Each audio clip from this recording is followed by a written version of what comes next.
ফাঁসল অখিল ভারতীয় সাফাই মজদুর সংঘ আগরতলা পুর নিগম ডেপুটেशन लाखिया पुर निगमनि खरक सारा ब्रै पाम अपारेटर रकनो तालो 2400 खलाय रां रेनानि कक तंमानि फियाबा बरनो कक नमा हाइके कक नारगिया ख ताउबाके बिसिसा लाई थांगा हाइनि बागै फासलो अखिल भारतीय साफाई मजदुर संघ डेपुटेशन लाखिया ते कक थुनानि बसकागो फायै अखिल भारतीय साफाई मजदुर संघनि सेक्रेटारि तनुज साहा शाखा হৃদয় বিদারক দুঃখজনক পাশাপাশি রাজ্য সরকারের কিছু আমলা আধিকারিক তাদের জন্য লজ্জাজনক বিষয় যারা নিজেদেরকে এখনও সেই লাল ফিতার মোড়কে নিজেদেরকে আবদ্ধ করে রেখেছেন সেই লাল ফিতার বাঁধন থেকে নিজেরা মুক্ত হতে পারছেন না।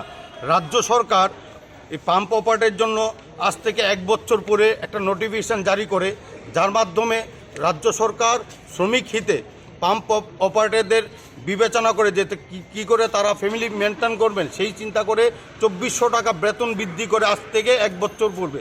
কিন্তু দুর্ভাগ্যবশত আজ 1 ডিসেম্বর 2022 থেকে যেটা চালু হওয়ার কথা সেটা নোটিফিকেশন জারি হয়েছিল।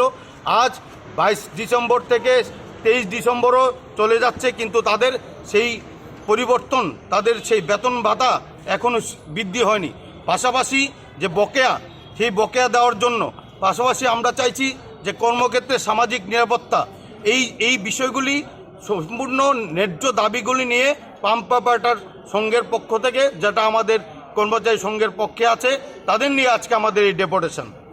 দীর্ঘ 1 বছরের মধ্যে কি আপনারা দেখা করেছিলেন? অবশ্যই দেখা করেছি।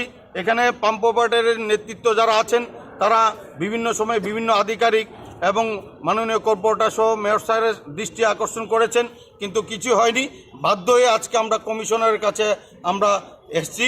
এখন যদি আমাদের এই দাবিগুলি ন্যায্য দাবি আপনাদের মাধ্যমে আমরা চাইছি কি মাননীয় মুখ্যমন্ত্রীর গোচরে নেওয়ার জন্য, কারণ ক্যাবিনেট ডিসিশন এখানে দেওয়া আছে, সেই ক্যাবিনেট ডিসিশন গত 1 বছর ধরে পালন করা হচ্ছে না এবং এই 2400 টাকা করে তাদের বেতন বৃদ্ধি যেটা হয়েছে সেটা দেওয়া হচ্ছে না।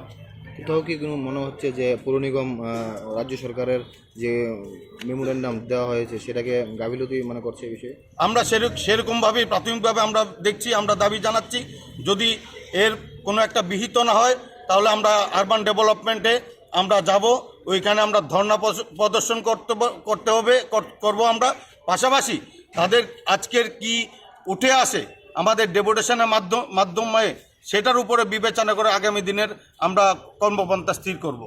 যদি ডেপুটেশনের পরেও কোনো ধরনের সদুত্তর না আসে তাহলে আপনাদের পরবর্তী পদক্ষেপ কী থাকবে? আমরা চিন্তা করেছি মাননীয় মেয়রের সাথে যোগাযোগ করব, পাশাপাশি রাজ্য সরকারের গোচরে নেব, মুখ্যমন্ত্রীর কাছে আমরা ডেপুটেশনে যাব, যে কারণ এটা হচ্ছে রাজ্য সরকার নির্ধারিত যে 2400 টাকা গত 1 বছর ধরে দেওয়া হচ্ছে না।